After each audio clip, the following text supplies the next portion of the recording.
Good morning, Boker Tov. I am coming to you with the first reading of the new Torah portion of Vayeitzei. We are still in the book of Genesis, of Bereshis. So let us begin the first reading of Vayeitzei. Chapter 28, verse 10. Starting with Torah. wRashi is down here and Torah is up here. Jacob left Beersheba and went to Haran. He came upon the place. He spent the night there because the sun had set. He took some stones of that place and placed them around his head. Placed them around his body and head, and then lay down in that place to sleep.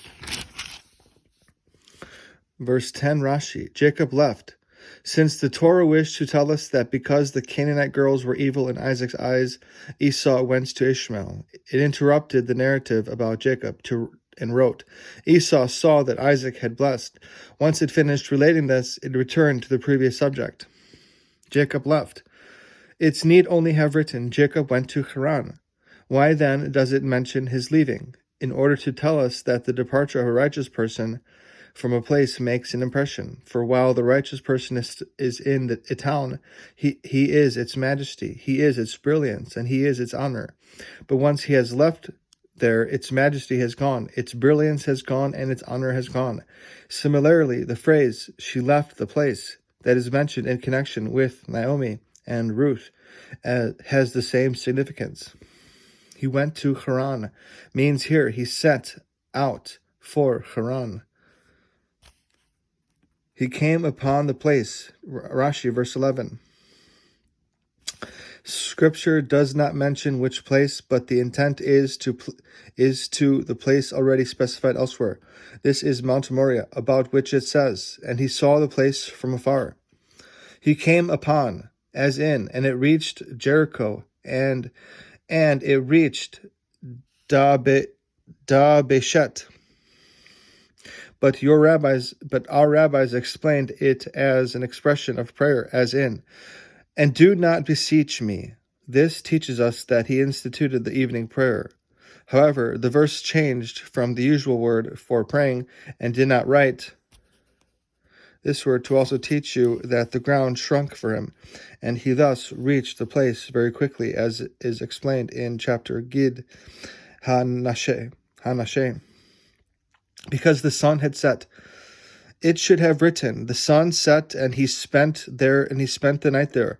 Because the sun had set indicates that the sun had set suddenly before its time in order that he spend the night there. And placed them around his head. He arranged them in a form of a drain pipe around his head because he was afraid of wild animals. The stones then started quarreling among themselves. One said, let the righteous man rest his head on me. And another said, let him rest his head on me. Immediately the Holy One, blessed be he, transformed them into one stone. And thus it says, he took the stone that he had placed under his head and lay down in that place. Is a limiting clause. In that place he lay down to sleep. But for the 14 years that he was in attendance of his teachers in the study of the house of Ever, he did not lie down at night, for he was continuously engaged in Torah study. Verse 12, Torah. He had a dream, and behold, he beheld a ladder standing firmly on the ground and sloping upward, its top reaching up toward heaven. Angels of God were ascending it and descending it. Verse 12, wRashi, ascending and descending. Why does it say about angels whose permanent home is in heaven that they were first ascending and then descending? The answer is that the angels who accompanied him in the land of Israel were not permitted to leave the land, and so they ascended to heaven, whereupon the angels who serve outside the land descended to accompany him. Verse 13, Torah. And behold, God was standing over him. He said, I am God, God of Abraham, your forebear, and God of Isaac. I will give the land upon which you are lying to you and to your descendants. Verse 13, Rashi, standing over him to guard him. And God of Isaac, although we do not find in Scripture that the Holy One, blessed be He, associates His name with righteous people during their lifetime by writing God of so-and-so, because it says, even in His holy ones He does not trust. Here He associated His name with Isaac because Isaac's eyes had become dim and he was confined to his house. And he was thus considered as if he were dead and evil inclination had left him. Tanhuma. Upon which you are lying. The Holy One, blessed be He, contracted the entire land of Israel under him. He thereby hinted to him that it would be as effortless for his descendants to conquer as it was to control the area of 4 cubits occupied by his own body.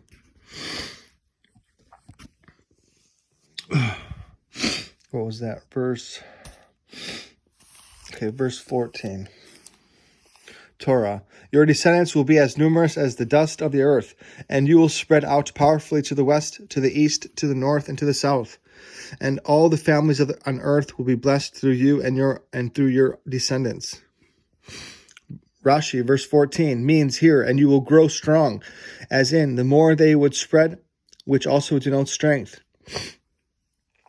Verse 15, Torah. Behold, I am with you. I will protect you wherever you go, and I will bring you back to this land. For I will not neglect you until I have fulfilled what I have promised Abraham concerning you. Verse 15, Rashi, I am with you. God reassured Jacob because he was afraid of Esau and Laban. Until I have fulfilled. Hear the word. Okay, so that's grammatical. I have promised concerning you. Here means for your benefit, and concerning you. That which I promised Abraham concerning his descendants, I promised regarding you and not Esau. For I did not say to Abraham, for those born to Isaac will be considered your descendants, but of those born to Isaac, and not all those born to Isaac. So basically, this is saying that not everyone born to Isaac, but basically only Jacob will be part of Israel and his descendants. So, verse 16, Torah, Jacob awoke from his sleep and said, God is truly present in this place, yet I was not aware of it. Verse 16, Rashi, yet I was not aware, for if I would have known, I would not have slept in such a holy place. Verse 17, Torah. He became afraid and said, how awesome is this place! This is none other than Mount Moriah, the future site of the house of God, and thus this is the gateway through which prayer ascends to heaven.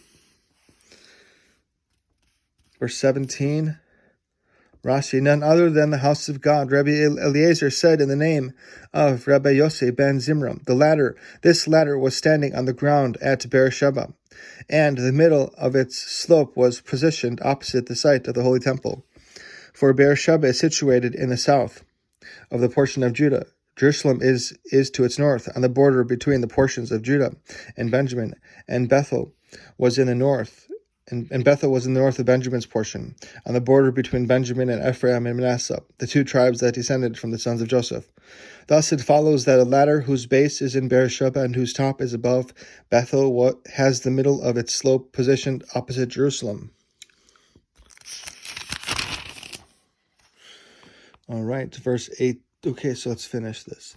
And regarding that which our rabbis said, that the Holy One, blessed be He, said, the righteous person has come to my dwelling house, the site of the Holy Temple in Jerusalem, and he will leave without staying the night. And that which our rabbis said, Jacob named Jerusalem Bethel, which both imply that Bethel is synonymous with Jerusalem. Yet this place Bethel was Luz, and not Jerusalem. So from where did they derive such statements? I answer that Mount Moriah was uprooted and came here to Bethel, and this is the shrinking of the ground referred to in Shechitat Chulin, that the Holy Temple came towards him as far as Bethel, and that is what is meant by he came upon the place. Should you then ask, when Jacob passed the site of the Holy Temple, why did God not detain him there? I answer that if to Jacob it would not occur to pray in the place where his fathers had prayed, should they have detained him there from heaven? Rather, what happened was that he went as far as Haran, as he was learned in as we have learned in chapter Gid Ha Nashe, and as is borne out in the verse, he went to Haran. When he reached Haran, he said to himself, "Is it possible that I passed the place where my fathers prayed, and I did not pray there?" He decided to return and went back as far as Bethel, at which point the land shrank for him. This Bethel is not the one close to Ai, but to Jerusalem, and because it was to be the city of God, Jacob called it Bethel, house of God. It is also known as Mount Moriah, where Abraham prayed, and the field where Isaac prayed. For so we have learned in Pesachim, Scripture says, "Come, let us go up to the mountain of God, and to the house of the God of Jacob." Why is Jacob mentioned in particular? It is to point out the following: unlike Abraham, who called the temple site a mountain, and unlike Isaac, who called it a field, this verse refers to it in the way Jacob did, who called it the house of God. How awesome! Onkelos translates this as, "How great is the awe of this place." All right, so that's grammatical right here. And this is the gateway to heaven. It is a place of prayer, further prayer, to ascend to heaven. Its midrashic explanation is, the holy temple above is situated directly corresponding to the holy temple below in this world. That is powerful. Verse 19, Torah, he named that place Bethel, house of God, although the original name of the town was Luz. Jacob made a vow, saying, "If God will be with me and will protect me physically on this journey that I am undertaking, and will give me bread to eat and clothing to wear, and will protect me spiritually, so that I will be able to return to my father's house untainted by sin, and it will be my God. Then this stone that I have set up as a monument will become a house of God." Addressing God directly, he said, "I will set aside for you a tenth of everything that you give me." Verse 20, Rashi, if God will be with me, if he keeps these promises, for he promised me to be with me, as he told me, behold, I am with you, and will protect me, as he told me, I will protect you wherever you go, and will give me bread to eat, as he said, for I will not neglect you. And one who lacks food is called forsaken, as it says, and I have not seen a righteous person forsaken, nor his children begging for bread. And I will return, as he told me, and I will bring you back to this land, in peace, perfectly free of sin, that I not learn from Laban's ways. And if God will be my God, his name will rest upon me from beginning to end, and that no unworthy person be found among my offspring, as it says, until I have fulfilled what I have promised concerning you. And this promise God had made to Abraham, as it says, to be God to you and to your descendants after you. Your descendants implying pure lineage without blemish. Verse 22, Rashi, and this stone, this is how you should explain. Okay, so that's grammatical. The last portion, last reading of the last Rashi of the reading. Then this stone that I have set up as a monument, the meaning of will become a house of God, is as Onkelos translates it. Upon it, the stone, I will serve God. And so he did when he returned from Padan Aram, when God said to him, arise, go up to Bethel. What does it say there? Jacob erected a monument. He poured a wine libation upon it.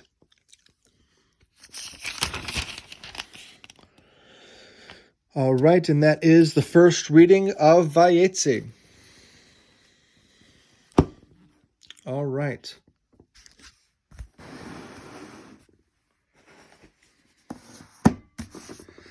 I will read from the wisdom of the Lubavitcher Rebbe on the Parsha.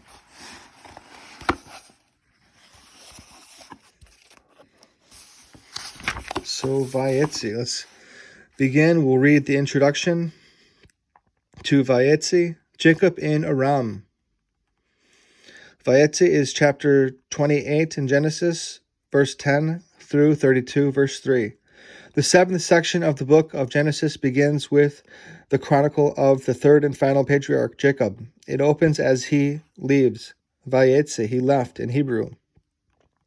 the land of Israel, to find a wife from among his kinsmen in Aram.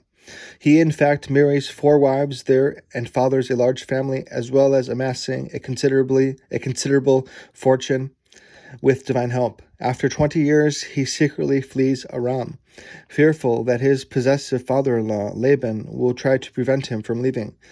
But after Laban overtakes him, they make peace. First reading of Vayeitzei, chapter 28, verse 10 through verse 22. Jacob left Beersheba and set out for the city of Haran in Aram.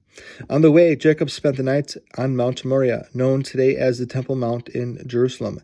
And in his dream, he saw a vision of angels ascending and descending a ladder to heaven. When he awoke, realizing the intrinsic holiness of this site, he vowed to consecrate this place as the site of the future temple. Living dangerously is the title of this wisdom. Jacob left Beersheba and set out for Haran. Jacob left the holy environment of the land of Israel, descending to the less than holy environment of Haran, knowing that he would have to survive the schemes of his future father-in-law, Laban, who was well known as a deceiver. Yet Jacob faced this challenge and passed his tests heroically. Jacob's precedent endows us with the spiritual strength to face similar moral and ethical challenges in our daily lives. Our homes should indeed be havens from the materialistic world, permeated with the Torah's wholesome and holy values. However, once we have established such a home, we need not be afraid to venture into the outside world, our personal Haran, in order to refine and elevate reality. Furthermore, just as Jacob's descent to Haran actually propelled him to great spiritual heights, the same holds true for us. Our temporary forays into the non-spiritual milieu of the material world, with the aim of elevating it, not only harm us, I'm going to read that again. Furthermore, just as Jacob's descent to Haran actually propelled him to great spiritual heights, the same holds true for us. Our temporary forays into the non-spiritual milieu of the material world, with the aim of elevating it, will not only not harm us, but will prove beneficial to our spiritual growth as well. And that is